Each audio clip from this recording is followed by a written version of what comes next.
Hello everyone, welcome to my channel IGNOU tutorial. ये दिसंबर 2021 का प्रीवियस ईयर क्वेश्चन दिसंबर 2021 का एक क्वेश्चन है, क्वेश्चन नंबर 2, जिसका आंसर एक लड़की ने मुझसे मांगा। तो मैं यहाँ पे वो एक्सप्लेन करती हूँ। Correlation does not necessarily imply causation. इसका एक्सप्लेनेशन है, the statement correlation does not necessary imply causation. Statement ये कह रहा है कि correlation does not necessary imply causation. जो कोरिलेशंस होते हैं वो ज़रूरी नहीं है कि किसी चीज़ का कारण बन सके। जैसे कि स्टैटिक्स और रिसर्च में कोरिलेशन का बहुत बड़ा इम्पोर्टेंस है। It suggests that observing a relationship between two variables does not automatically mean that one variable is causing the other to change. इसमें यह दिखाने की कोशिश की जा रही है कि जो दो वेरिएबल्स है उनके रिलेशनशिप ज़रूरी नहीं है कि एक वेरिएबल्स चेंज हो रहा है तो दूसरा वेरिएबल्स उसका कारण हो चेंज का। In other word, the presence of correlation, जो कोरिलेशन का प्रेजेंस है ये इस चीज़ को प्रोवाइड नहीं करता है, ये उसका एविडेंस नहीं है कि कॉज एंड इफेक्ट रिलेशनशिप किसी वेरिएबल्स के कारण है। इसके कुछ एग्जांपल्स हैं और रीजंस हैं जो आपको ये समझने में हेल्प करेगा। पहले इस कोरिलेशन से समझते हैं spurious correlations. Sometimes two variables may exhibit a correlation by chance और due to influence of a third variables. दो वेरिएबल्स एक दूसरे के कारण चेंज हो सकते हैं बाय चांस, या किसी थर्ड वेरिएबल्स की वजह से वो इन्फ्लुएंस होकर चेंज हो सकते हैं। इसको हम बोलते हैं स्प्यूरियस कोरिलेशन। जैसे कि आइसक्रीम बिक्री होती है और सनग्लास जो बिक्री होता है वो they both increase during the summer months. इसकी मान लीजिए एक वेरिएबल है आपका आइसक्रीम सेलर, दूसरा है सनग्लास सेलर, और ये इन्फ्लुएंस क्यों हो रहा है? थर्ड वेरिएबल इसका है क्योंकि समर सीज़न है। समर सीज़न में आइसक्रीम की बिक्री भी ज़्यादा होती है और सन ग्लासेस की बिक्री भी ज़्यादा होती है। तो यहाँ पे दोनों ज़्यादा बिक्री हो रहा है, एक दूसरे की वजह से नहीं हो रहा है। इसका थर्ड वेरिएबल है आपका समर सीजन, गर्मी का मौसम है इसलिए बिक्री हो रहा है। However, it would be incorrect to conclude that selling more ice cream cause people to buy more sunglasses और vice versa। हम इसको इस तरह से कंक्लूड नहीं कर सकते, वो गलत होगा कि आइसक्रीम बिक रहा है इसीलिए सनग्लास बिक रहा है, या वाइस वर्सा, सनग्लास बिक रहा है या आइसक्रीम बिक रहा है। इसका रीज़न क्या था?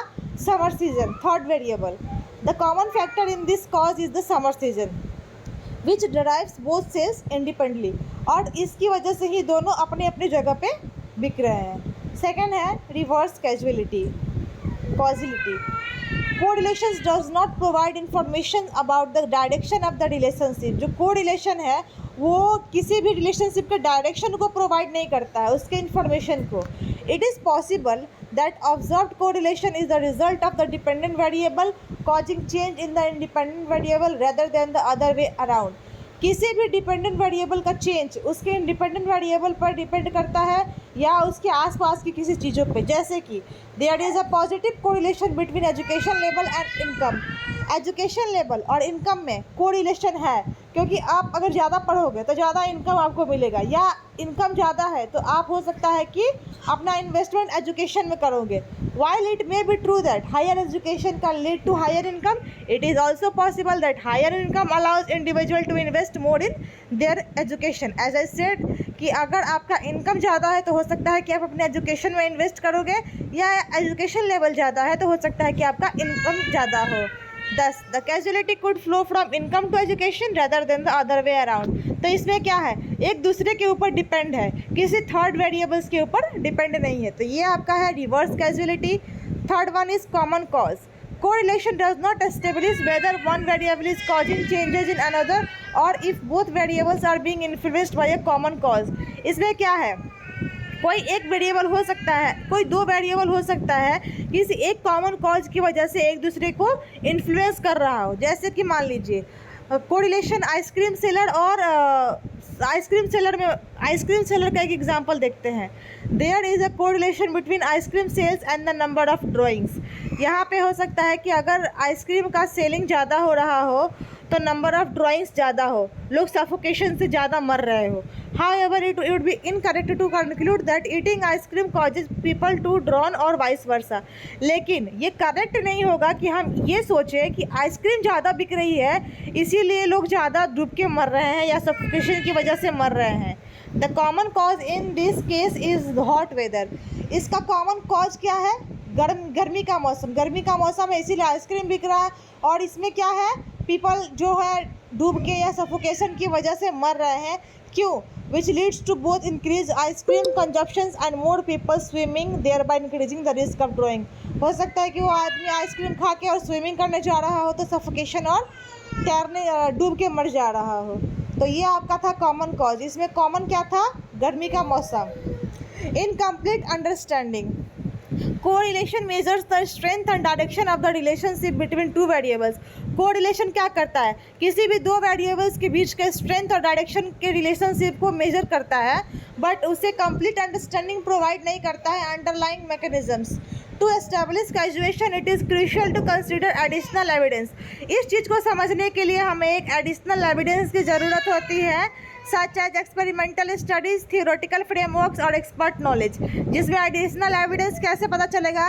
एक्सपेरिमेंट्स के थ्रू, थियोरेटिकल फ्रेमवर्क्स के थ्रू, या एक्सपर्ट किसी चीज़ के बारे में नॉलेज बताए, कोई एक्सपर्ट नॉलेज बताए.